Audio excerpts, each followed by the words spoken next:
Hi guys! For today's video, andito ako sa Erwin Salon.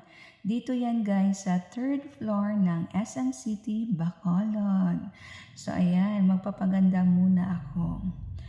Ayan yung hairstylist ko, si Kuya Bong. First kulay yan guys kasi dapat ma-achieve natin yung ash blonde. So tingnan nyo yung first result niya. Ayan.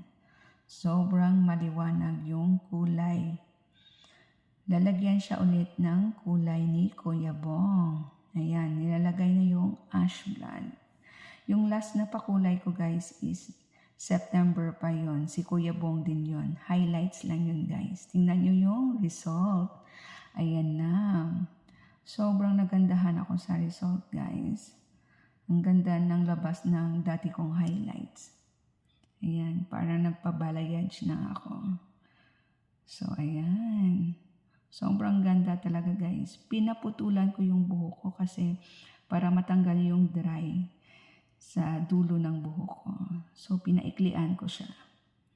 So, sobrang nagandahan talaga ako guys. Thank you so much Kuya Bong sa uulitin. So, ayan. Romarampa naman yung lola nyo.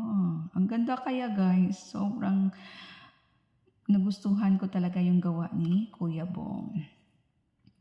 Nagpa-hair color ako at saka hair botox. Thank you so much for watching. Have a nice day. God bless.